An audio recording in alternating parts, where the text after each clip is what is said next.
Dis-moi comment tu gères ton cash flow et je te dirai si ton entreprise va couler dans les prochains mois ou les prochaines années. Dans cette vidéo, nous allons parler du concept du cash flow. C'est quoi déjà le cash flow?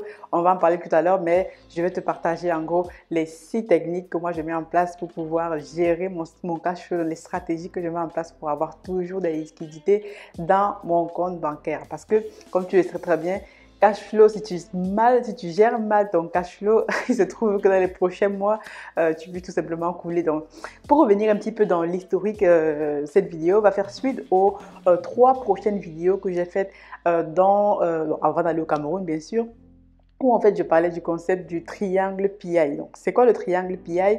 Pour ceux qui le découvrent dans cette vidéo, c'est un concept que développe l'auteur à succès, Monsieur Robert Kiyosaki, voilà, dans l'intelligence financière, dans son livre Le Guide pour investir. Je te mettrai tous les liens en barre de description.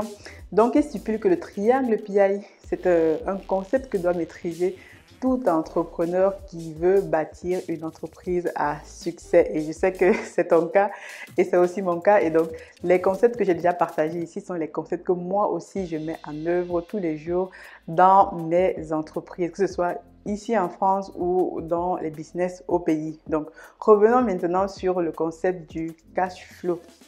Ici, on va voir 6 techniques, 6 stratégies que je mets en place tous les jours pour gérer mon cash flow. Le cash flow, c'est déjà quoi? Le cash flow, voilà, il ne faut pas confondre en fait le cash flow et chiffre d'affaires. C'est 2 choses très très différentes.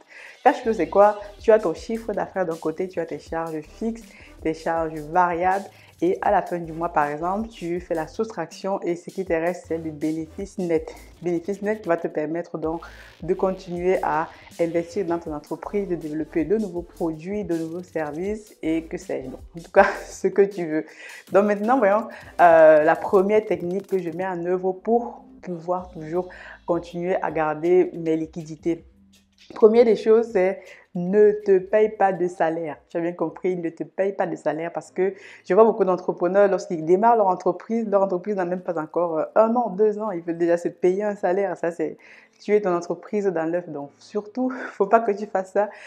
C'est très grave parce que lorsque tu démarres une entreprise, tu es à la phase de démarrage. Donc, ton entreprise a le temps, doit avoir le temps de croître, de faire ses premiers pas. C'est comme si tu avais un bébé et que tu subitement, je ne sais pas moi, commençais à lui demander de marcher ou tout ça. Donc, laisse ton entreprise vivre. Et donc, c'est pour ça que l'auteur même conseille de garder son emploi à temps plein et de créer son entreprise à temps partiel. Ce que moi je fais, vous savez que moi j'ai toujours mon boulot d'ingénieur logiciel à temps plein et je crée mes entreprises donc à temps partiel. Ça permet en fait à ton entreprise de continuer à vivre. Si tu as besoin par exemple de fonds, tu as déjà ton salaire personnel voilà, sur lequel tu vis. Tu n'as pas besoin d'aller tout le temps récupérer des fonds dans ton entreprise qui est encore à la phase de démarrage. Donc, surtout, si tu as une entreprise, arrête de te payer, arrête de prendre des salariés, arrête d'aller chercher des bureaux à gauche, à droite. Il faut minimiser les dépenses et c'est vraiment quelque chose de super important. Surtout lorsque tu veux aussi te faire accompagner par une banque qui est notre cas. Parce que la banque va regarder les garanties. Quand tu vas à la banque, qu'est-ce qu'ils font? Ils regardent les garanties. S'ils doivent te prêter 45 000 euros, comme c'était notre cas, quelle garantie on peut donner si jamais ça ne marche pas? En gros, c'est notre salaire, notre CDI qui fait foi. Donc ça, c'est vraiment super important. Garde ton boulot, surtout ne quitte pas ton boulot. Continue de bosser jusqu'à ce que tes entreprises commencent à générer assez de revenus, assez de chiffres d'affaires pour te permettre de pouvoir un jour seulement, si tu le souhaites, décider de te payer un salaire. Mais c'est une phase de démarrage qui peut durer 2, 3, 4 ans pour certaines entreprises. Deuxième des choses maintenant, c'est de te dire que tout achat que tu fais dans ton entreprise doit être justifié par une augmentation des ventes. C'est-à-dire, si tu fais du e-commerce comme moi, tu dois pouvoir te dire, si je dois m'acheter, je ne sais pas moi, un nouveau téléphone, un téléphone pro, je dois m'acheter du matériel, par exemple, pour la boîte informatique, tu dois te dire, je dois augmenter le nombre de ventes que je fais. Donc, si actuellement tu fais peut-être 100 ventes par mois, tu te mets on va dire une barre de 150 ventes le mois prochain, sachant que donc tu auras plus de revenus qui vont te permettre de pouvoir décider, de pouvoir débloquer les fonds pour acheter telle ou telle chose. Donc moi, c'est ce que je fais. Je suis toujours en train de traquer chaque dépense, même si c'est 1 euro. Il faut que ces 1 euro là soit justifié et ça sort d'où, pourquoi. Et c'est vraiment super important. Chaque dépense que tu fais dans une entreprise doit être justifiée par des factures, parce que voilà, si tu es en société aussi, sache que tu as un levier sur lequel tu peux jouer, c'est par exemple la TVA pour ceux qui sont en France, dans d'autres pays sûrement aussi. Mais non, les factures c'est super important, avoir une comptabilité, même si ce n'est qu'à son petit niveau, une comptabilité qui te permet de pouvoir chaque dépense avoir une facture qui est dédiée, et ça permet que le jour même où tu as un contrôle fiscal, où tu dois déclarer tes impôts, et bien tu as vraiment toutes les factures qui prouvent les rentrées et les sorties d'argent. Donc nous, c'est ce qu'on fait. On a un logiciel comptable où chaque mois, on upload en fait les factures. Donc, quand tu commences une entreprise, tu es tout seul. Comme moi, je suis presque tout seul dans l'entreprise, donc je dois gérer plein de choses toute seule. Et donc, c'est important de pouvoir maîtriser chaque dépense de ton entreprise. Donc, troisième stratégie maintenant, c'est avec tes fournisseurs. Les fournisseurs, c'est vraiment un point clé si tu fais du e-commerce comme moi. Donc, si tu fais du e-commerce, sur Amazon, par exemple, tu as besoin d'aller acheter tes produits chez Alibaba, tu as besoin de commercer avec, voilà, de négocier avec les fournisseurs. Et l'un des éléments clés, justement, avec les Chinois, c'est déjà bâtir une relation de confiance. Ok, vous êtes un fournisseur de choix, vous commandez toujours chez eux. À un moment donné, ce que les fournisseurs font au début, vous avez en gros le choix. En fait, ils vont vous laisser le choix, ou alors ils vous disent comment est-ce que vous devez payer la compte lorsque vous commandez des produits. Donc, vous avez entre 70%, 50% et 30% d'acompte que vous devez verser avant que le fournisseur ne commence à fabriquer vos produits. Donc, ça, c'est super important. Dans mon cas, chez Négocier, voilà, j'ai eu la chance d'avoir à payer 30%. Ce qui fait que 30%, je commence à payer le fournisseur 30%. Ça me laisse un peu de marge lorsqu'il faudra que je paye les autres 70%. Et comme vous savez, sur Amazon, on est payé tous les 2 semaines lorsqu'on fait des ventes. Donc là, actuellement, je commande des produits, donc je paye 30%. Je sais que dans 3 semaines, par exemple, lorsqu'elle aura fini la production, le fournisseur, donc j'aurai à payer les 70%. Et pendant ce temps-là, j'aurai sûrement quelques versements d'Amazon par rapport aux ventes que j'ai fait pendant ce temps.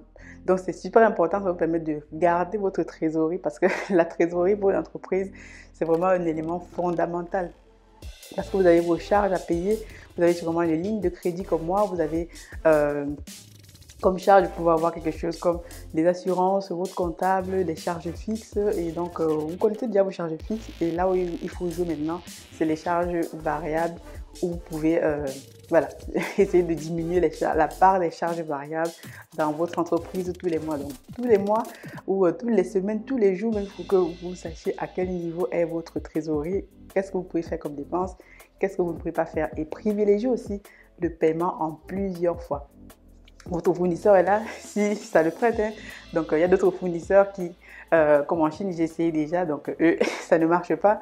Mais si vous avez une boutique classique, vous avez des fournisseurs réguliers, vous pouvez privilégier le paiement en plusieurs fois, ou alors un délai de paiement dans vos marchandises. Ça vous laisse le temps de d'écouler votre stock de marchandises, de faire votre bénéfice et maintenant de venir reverser la part que vous avez entendue. En plusieurs fois aujourd'hui, même dans la vie perso, toutes les banques aujourd'hui, on dit toutes les boutiques aujourd'hui vous proposent des paiements en plusieurs fois. Moi, c'est un système que j'utilise beaucoup, même en plusieurs fois, qui m'aide toujours à ne pas cramer toute ma trésorerie. Donc voilà, donc il y a aussi le fait de pouvoir privilégier la négociation. Moi, je négocie tout le temps. Dès que j'arrive quelque part, on me donne un prix, je sais que de négocier. Voilà, si je peux gagner, je ne sais pas moi, 30, 40%, 20, 10%. Voilà, toute économie est bonne à prendre, ne serait-ce que le fait de négocier. Donc, pensez toujours à négocier. Parfois, on oublie de négocier.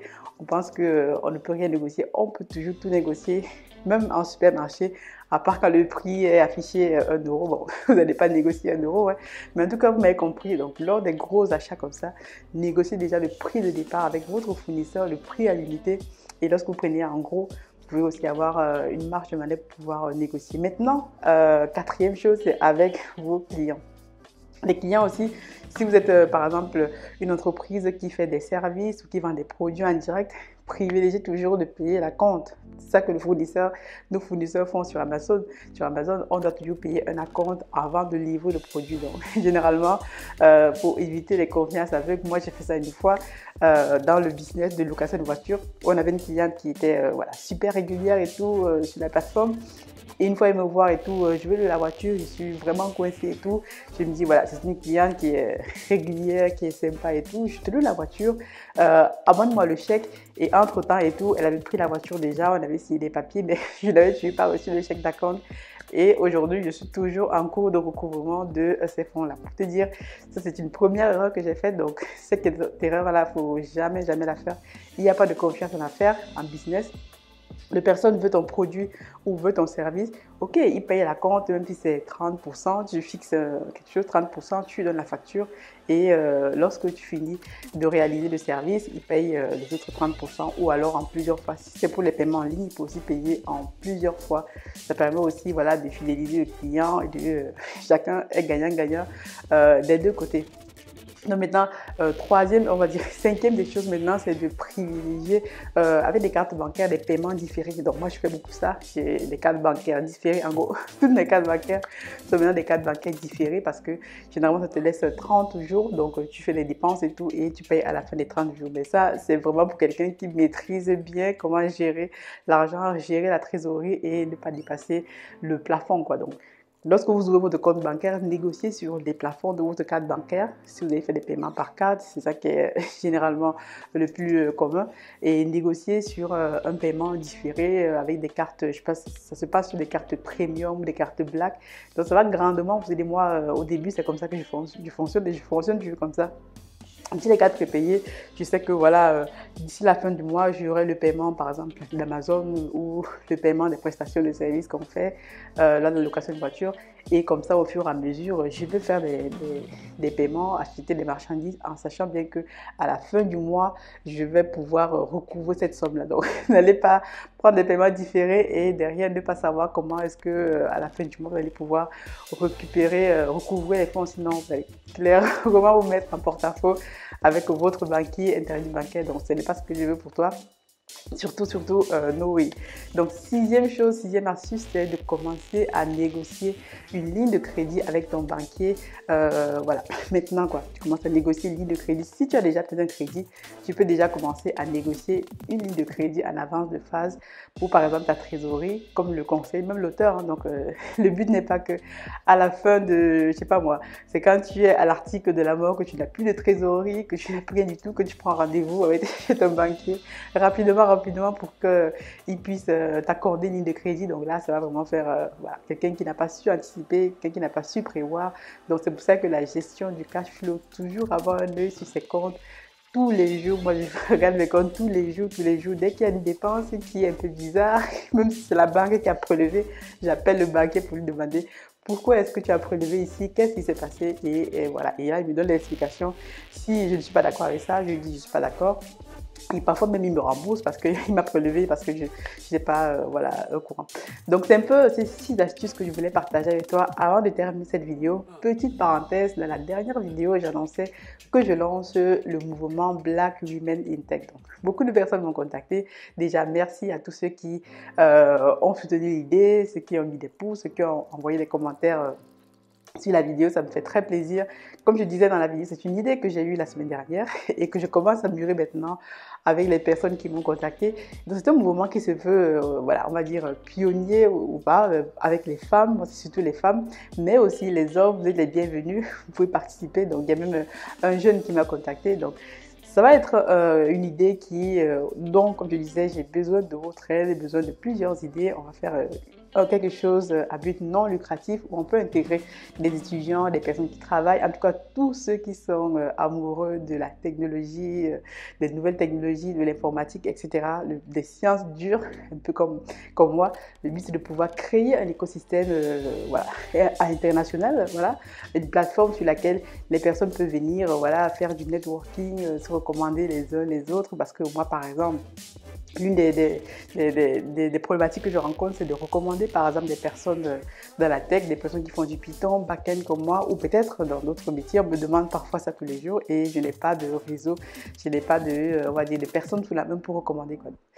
Donc c'est un peu ça l'idée. Donc tous ceux qui sont bénévoles, tous ceux qui veulent s'engager, des étudiants, des travailleurs, des personnes plus âgées, tous ceux qui ont déjà de l'expérience, tout ça, pour nous aider à formaliser ce mouvement, ça sera vraiment quelque chose de super super cool que on puisse avoir ce type de plateforme déjà dans la communauté francophone. Je n'en ai pas trouvé. Chez les anglophones ça existe, mais chez nous pas encore.